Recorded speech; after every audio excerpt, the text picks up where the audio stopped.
Subscribe our channel and press the bell icon and never miss any update. दोस्तों स्वागत है आप सभी का आपके अपने इस प्यारे यूट्यूब चैनल पर। दोस्तों मैं हूं मिस्टर डी कुमार और इस वीडियो में मैं आप लोगों को रक्षाबंधन त्यौहार के बारे में जानकारी देने जा रहा हूं। जी हाँ दोस्तों, मैं आपको बताऊंगा कि आखिर रक्षाबंधन त्यौहार क्या है, इसे क्यों मनाया जाता है, रक्षाबंधन का इतिहास क्या रहा है और इसका हमारे जीवन में क्या महत्व है। तो दोस्तों आप इस वीडियो को पूरा ज़रूर देखिएगा और अगर आपने अभी तक इस चैनल को सब्सक्राइब नहीं किए हैं तो इसी तरह की वीडियो अप टू डेट पाने के लिए चैनल को अब भी सब्सक्राइब कर लीजिए। साथ में नोटिफिकेशन बेल को दबाकर ऑल नोटिफिकेशन ऑन कर लीजिएगा ताकि हर एक आने वाले वीडियो की नोटिफिकेशन आपको अप टू डेट मिलती रहेगी। तो चलिए दोस्तों बिना समय वेस्ट किए जो रक्षाबंधन त्यौहार है इसके बारे में कुछ जानते हैं। तो सबसे पहले मैं आपको बताना चाहूँगा कि रक्षाबंधन आखिर वर्तमान परिस्थिति में क्या है। तो यहाँ पे देख सकते हैं कि रक्षाबंधन एक हिंदू व जैन त्यौहार है। जी हाँ दोस्तों, जो रक्षाबंधन है वो स्पेशली तो हिंदुओं का त्यौहार है, लेकिन इसे जैन धर्म के अनुयायी भी मनाते हैं। तो रक्षाबंधन जो है हिंदू व जैन त्यौहार है जो प्रति वर्ष श्रावण मास की पूर्णिमा के दिन मनाया जाता है। जी हाँ दोस्तों, ये श्रावण अर्थात सावन का जो महीना होता है उस महीने के पूर्णिमा के दिन मनाया जाता है। श्रावण अर्थात सावन में मनाए जाने के कारण इसे श्रावणी या सावनी या सलूनो भी कहते हैं। देखिए अलग अलग स्टेट्स में इनका अलग अलग नाम है, कहीं श्रावणी पर्व के नाम से जाना जाता है, कहीं सावनी पर्व और कहीं सलूनो के नाम से भी जाना जाता है। रक्षाबंधन में राखी या रक्षा सूत्र का सबसे अधिक महत्व है। जी हाँ दोस्तों, जो रक्षाबंधन होता है उसमें जो राखी एक धागे का बांधा जाता है उसका अपना ही अलग महत्व है। तो वही कहा गया कि रक्षाबंधन में राखी या रक्षा सूत्र जो कि कलाई पे बांधा जाता है उसका सबसे अधिक महत्व है। राखी कच्चे सूत जैसे सस्ती वस्तु से लेकर रंगीन कलावे, रेशमी धागे तथा सोने या चांदी जैसी महंगी वस्तु तक की हो सकती है। तो देखिए राखी के लिए जो स्पेशल चीज़ें हैं कि राखी जो है सस्ती वस्तु से लेकर रंगीन कलावे, रेशमी धागे तथा सोने या चांदी जैसे महंगी वस्तु तक भी हो सकती है। रक्षाबंधन भाई बहन के रिश्ते का प्रसिद्ध त्यौहार है। यहाँ पे मुख्य रूप से ये आपको जानना है कि रक्षाबंधन जो मुख्य रूप से होता है ये भाई और बहनों का एक त्यौहार है जो कि बहुत ही फेमस है पूरे ऑल ओवर वर्ल्ड में। तो यहाँ पे रक्षा का मतलब जो होता है आपको ये समझना चाहिए कि आखिर रक्षाबंधन का मतलब क्या होता है। तो रक्षा का मतलब होता है सुरक्षा, सेफ्टी, और बंधन का मतलब होता है बाध्य। मतलब किसी भी व्यक्ति के सुरक्षा के लिए हम बाध्य होते हैं। जब भी हमारी सिस्टर या फिर हम लोगों की जो बहन होती है वो रक्षा बंधन बांधते हैं, राखी बांधते हैं, तो हमारा कर्तव्य होता है कि हम उनकी सुरक्षा सुनिश्चित करें। यहाँ पे कहा गया कि रक्षाबंधन के दिन बहनें भगवान से अपने भाइयों की तरक्की के लिए भगवान से प्रार्थना करती है। राखी सामान्यतः बहनें भाई को ही बांधती है, परंतु ब्राह्मणों, गुरुओं और परिवार में छोटी लड़कियों द्वारा सम्मानित संबंधियों जैसे पुत्री द्वारा पिता को भी बांधी जाती है। दोस्तों आप लोगों को पता होगा कि राखी जो बांधी जाती है वो जनरली एक बहन अपने भाई को बांधती है, लेकिन बहुत सारी जगहों पे ऐसा भी होता है कि किसी व्यक्ति को सम्मानित करने के लिए छोटी छोटी बच्चियों द्वारा, छोटी लड़कियों द्वारा अपने जो है चाचा को या फिर अपने पिता को, अपने मामा को, मतलब जो आदर्श व्यक्ति हैं उन लोगों को भी बांधी जाती है उनकी तरक्की के लिए, उनके जो है सुरक्षा के लिए। और यहाँ पे है कि कभी कभी सार्वजनिक रूप से किसी नेता या प्रतिष्ठित व्यक्ति को भी राखी बांधी जाती है। तो ओवरऑल मैं आपको बता दें कि आप आदर्श व्यक्ति को भी देखते होंगे कि कोई छोटी लड़की या छोटी बच्ची के द्वारा आदर्श व्यक्तियों को बहुत बड़े कोई शख्स है जैसे वो बहुत ही फेमस है तो उनको भी उनके सम्मान में राखी बांधी जाती है। अब आगे यहाँ पे देख सकते हैं कि रक्षाबंधन के दिन बाज़ार में कई सारे उपहार बिकते हैं। उपहार और नए कपड़े खरीदने के लिए बाज़ार में लोगों की सुबह से शाम तक भीड़ होती है। घर में मेहमानों का आना जाना रहता है। रक्षाबंधन के दिन भाई अपने बहन को राखी के बदले में कुछ उपहार देते हैं। जी हाँ, आप सभी को पता होगा कि रक्षाबंधन के दिन राखी बांधने के बदले में भाई जो है स्वेच्छा से अपनी बहन को कुछ न कुछ उपहार देते हैं। उपहार के रूप में पैसा भी हो सकता है, किसी भी तरह का सामान भी हो सकता है, तो वो उपहार अपने बहन को देते हैं। रक्षाबंधन एक ऐसा त्यौहार है जो भाई बहन के प्यार को और मजबूत बनाता है। जी हाँ दोस्तों, रक्षाबंधन जो है बहुत ही महत्वपूर्ण त्यौहार है। ये भाई बहन के प्यार को मजबूत बनाता है और संगठित बना के रखता है। इस त्यौहार के दिन सभी परिवार एक हो जाते हैं और राखी, उपहार और मिठाई देकर अपना प्यार साझा करते हैं। अब रक्षाबंधन का कुछ मूल मंत्र है, अभिष्ट जो है मंत्र हैं, जो उच्चारण किया जा सकता है या फिर करते हैं। और ये जो मंत्र है ये बहुत ही प्रसिद्ध मंत्र है।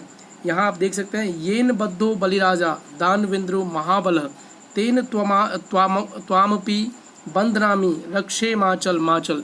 इस श्लोक का जो अर्थ होता है, यहाँ पे देख सकते हैं कि इस श्लोक का हिंदी भावार्थ जो है, जिस रक्षा सूत्र से महान शक्तिशाली दानवेंद्र राजा बलि को बांधा गया था। जी हाँ, राजा बलि को यही रक्षा सूत्र बांधा गया था। कहते हैं कि उसी सूत्र से मैं तुझे बांधता हूँ। आप सभी को पता होगा कि राजा बलि एक ऐसे राजा थे जिसे कोई भी परास्त नहीं कर सकता था। तो रक्षा सूत्र का यही महत्व बताया गया है कि जिस रक्षा सूत्र से महान शक्तिशाली दानवेंद्र राजा बलि को बांधा गया था, उसी सूत्र से मैं तुझे बांधता हूँ। एक बहन जो है अपने भाई के लिए कामना करती है, इस मंत्र का उच्चारण करती है कि उसी सूत्र से मैं तुझे बांधता हूँ। हे रक्षे, मतलब राखी को कहते हैं कि हे राखी, तुम अडिग रहना, तुम अपने संकल्प से कभी भी विचलित ना होना और हमारे भाई को जो है हर हमेशा रक्षा करना। तो ये जो है इस मंत्र का भावार्थ हुआ। अब रक्षाबंधन का कुछ इतिहास रहा है, वो भी मैं आप लोगों को जानकारी देना चाहूँगा।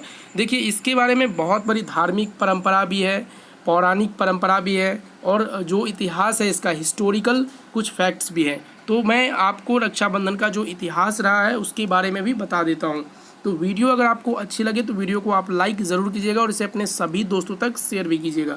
यहाँ पे कहा गया कि राजपूत जब लड़ाई पर जाते थे तब महिलाएं उनको माथे पर कुमकुम तिलक लगाने के साथ साथ में रेशमी धागा भी बांधती थी। देखिए, जब पहले के समय में राजपूत जब लड़ाई पे जाते थे तो जो महिलाएं होती थी उनके माथे पे कुमकुम का तिलक लगाते थे और साथ में हाथों में रेशमी धागा बांधती थी, इस विश्वास के साथ कि यह धागा उन्हें विजय श्री के साथ वापस ले आएगा। राखी के साथ साथ एक और प्रसिद्ध कहानियाँ जुड़ी हुई है। कहते हैं मेवाड़ की रानी कर्मावती को बहादुर शाह द्वारा मेवाड़ पर हमला करने की पूर्व सूचना मिली। रानी लड़ने में असमर्थ थी, अतः उसने मुगल बादशाह हुमायूं को राखी भेजकर रक्षा की याचना की। हुमायूं ने मुसलमान होते हुए भी राखी की लाज रखी और मेवाड़ पहुंचकर बहादुर शाह के विरुद्ध मेवाड़ की ओर से लड़ते हुए कर्मावती व उसके राज्य की रक्षा की। तो यही जो है राखी रक्षाबंधन का जो है इतिहास रहा है कि जब भी हम किसी भी व्यक्ति को राखी बांधते हैं तो उनका दायित्व होता है, उनका कर्तव्य होता है कि वो हमारी विषम परिस्थितियों में रक्षा करे। और यहाँ पे एक और जो अन्य प्रसंग है कि एक अन्य प्रसंगानुसार सिकंदर की पत्नी ने अपने पति के हिंदू शत्रु पुरुवास को राखी बांधकर अपना मुंह बोला भाई बना लिया। देखिए, जो सिकंदर की पत्नी थी और सिकंदर का जो हिंदू शत्रु था, जो दुश्मन था पुरुवास, तो उनकी पत्नी डरी हुई थी कहीं पुरुवास सिकंदर को मार न दे, इसीलिए वो पुरुवास को राखी बांध के अपना मुंह बोला भाई बना लिया और युद्ध के समय सिकंदर को न मारने का वचन लिया। पुरुवास ने युद्ध के दौरान हाथ में बांधी राखी और अपनी बहन को दिए हुए वचन का सम्मान करते हुए सिकंदर को जीवनदान दे दिया। पुरुवास जो थे वो युद्ध के दौरान सिकंदर को नहीं मार पाए क्योंकि उनकी पत्नी पुरुवास को राखी बांधे हुए थे, जिसका वो जो है सम्मान करते हुए सिकंदर को जीवनदान दे दिए थे। ये जो है कुछ इतिहास है।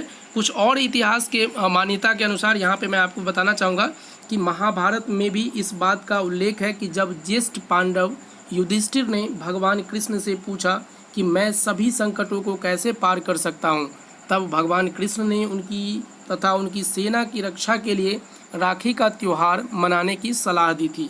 उनका कहना था कि राखी के इस रेशमी धागे में वह शक्ति है जिससे आप हर आपत्ति से मुक्ति पा सकते हैं।